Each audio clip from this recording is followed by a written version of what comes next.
dengan saya Nurul Mutmainah di channel YouTube saya, khususnya di segmen edukasi hukum.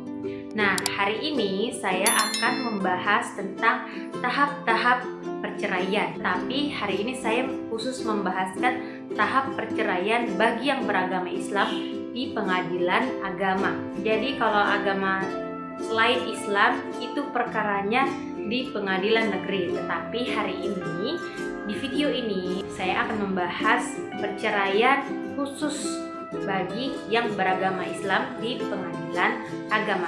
Saya membuat video ini bagi kalian yang ingin bercerai tetapi tidak tahu bagaimana sih prosesnya, atau takut mungkin nanti ribet, atau kalian tidak didampingi oleh pengacara, makanya kalian tidak tahu harus berbuat apa. Nah, saya harap dengan saya membuat video ini dapat membantu bagi pihak-pihak yang ingin melakukan perceraian. Yang pertama harus dilakukan itu adalah mendaftarkan perkara perceraian.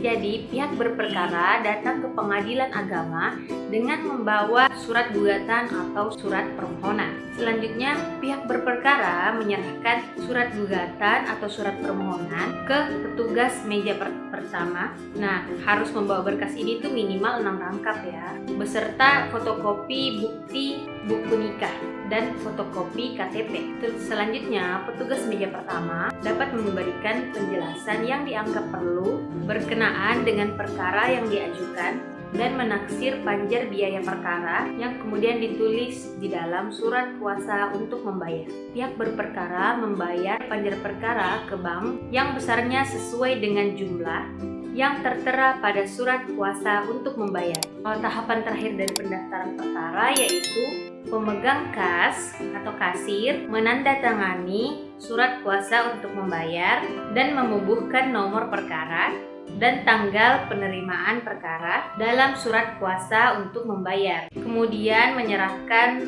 tindasan pertama surat kuasa untuk membayar yang telah dicap lunas dan surat gugatan atau surat permohonan kepada pihak berperkara. Nah, perkara yang telah didaftarkan di pengadilan agama selanjutnya sisa menunggu panggilan dari jurusita. Nah, pemanggilan oleh jurusita ini harus dilakukan minimal 3 hari sebelum dilaksanakan persidangan. Jadi dikirim langsung ke alamat pihak yang berperkara, atau jika alamatnya tidak dapat ditemui atau sedang tidak ada orang di rumah kalian misalnya, jurusita maka wajib menyerahkannya ke kepala desa atau lurah setempat. Nah, pada saat hari dilaksanakan persidangan, para pihak melapor ke meja informasi yang telah tersedia dan tinggal menunggu panggilan sidang. Jadi sudah disuruh mengambil nomor antrian pada saat hari persidangan. Adapun tahapan-tahapan yang akan terjadi di dalam ruang sidang pengadilan agama mengenai perkara perceraian, yang pertama itu upaya perdamaian. Jadi pada perkara perceraian baik talak maupun gugatan, hakim wajib mendamaikan kedua belah pihak. Dan selanjutnya, jika kedua belah pihak hadir dalam persidangan, dilanjutkan dengan mediasi. Nah, apabila majelis hakim ini berhasil untuk mendamaikan para pihak yang berperkara cerai, maka dibuatkan akta perdamaian. Akta perdamaian ini mempunyai kekuatan hukum yang sama dengan putusan hakim dan dapat dieksekusi. Tetapi bedanya dengan putusan hakim, atas akta perdamaian ini tidak dapat diajukan banding, kasasi maupun peninjauan kembali. Nah, apabila tidak terjadi perdamaian dalam mediasi baik perkara perceraian maupun perdata umum, maka proses pemeriksaan perkara dilanjutkan. Nah, setelah mediasi tadi dilalui dan tidak tercapai perdamaian di antara kedua belah pihak yang ingin bercerai, maka lanjut di proses persidangan lagi, yaitu pembacaan gugatan. Sebelum pembacaan gugatan dilakukan, maka hakim wajib menyatakan bahwa sidang perceraian ini tertutup untuk umum. Sementara sidang-sidang perkara perdata lainnya itu kan terbuka, tapi kalau perceraian itu sidangnya tertutup untuk umum. Surat gugatan yang diajukan oleh penggugat ini bisa dibacakan langsung oleh penggugat, bisa juga dibacakan oleh majelis hakim, dan sebelum dibacakan majelis hakim memberikan kesempatan kepada penggugat jika misalnya masih ada gugatan yang mau diubah. Tetapi kalau tidak ada yang diubah, ya dibacakan, setelah itu dilanjutkan ke proses selanjutnya. Biasanya kalau saya nanganin perkara perceraian itu, misalnya sidangnya hari Selasa jam 9, itu agendanya pembacaan gugatan. Maka proses selanjutnya yaitu jawaban dari tergugat itu dilaksanakan minggu depannya, tetapi hari Selasa depannya lagi dengan jam yang sama. Jadi proses perceraian ini tidak selesai dalam 1 hari ya, walaupun misalnya dibacakan gugatan dan tergugat langsung bisa menjawab gugatan tersebut, tapi tidak dilaksanakan dalam 1 hari, ditunggu minggu depan lagi agar tergugat bisa memberikan jawaban gugatan.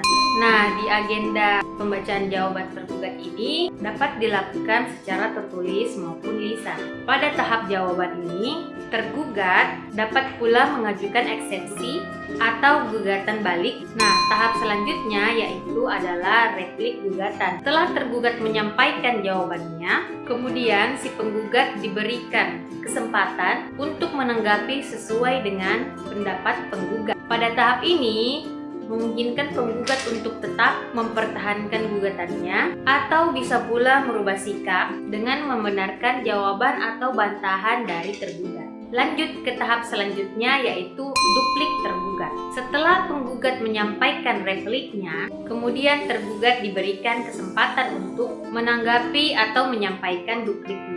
Dalam tahap ini dapat diulang-ulangi sampai ditemukan titik temu antara penggugat dan tergugat. Apabila acara menjawab dianggap cukup oleh hakim dan masih ada hal-hal yang tidak dapat disepakati oleh kedua belah pihak, maka hal ini dilanjutkan dengan pembuktian.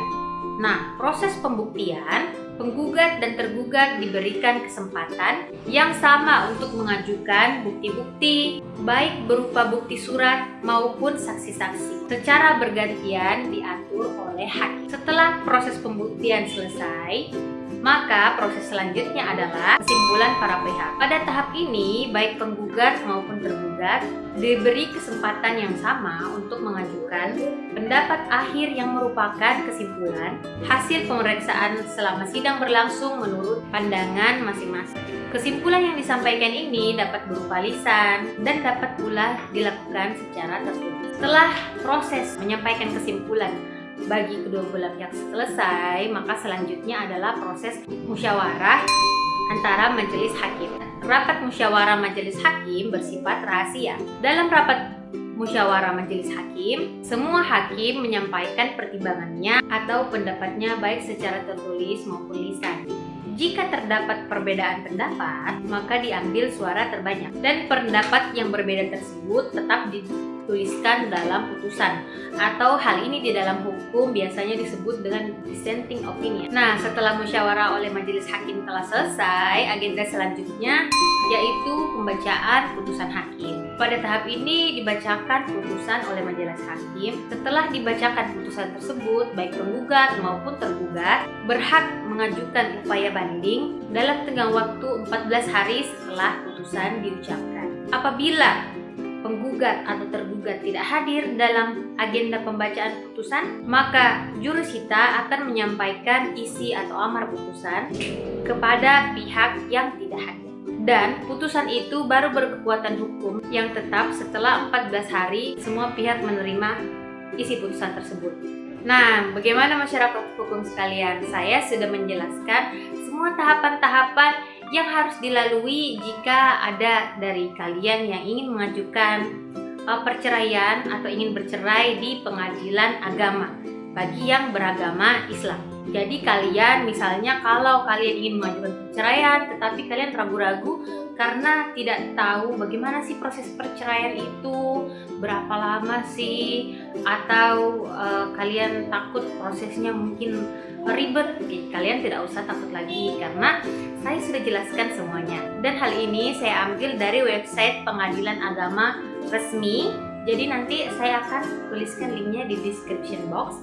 Kalian bisa klik sendiri kalau kalian ingin membacanya ulang. Oke masyarakat hukum sekalian, sekian video saya hari ini mengenai tahapan-tahapan perceraian di pengadilan agama bagi yang beragama Islam. Jika kalian mempunyai pertanyaan atau kalian mau request video, silakan tulis di kolom komentar di bawah ini. Bye, Assalamualaikum warahmatullahi wabarakatuh.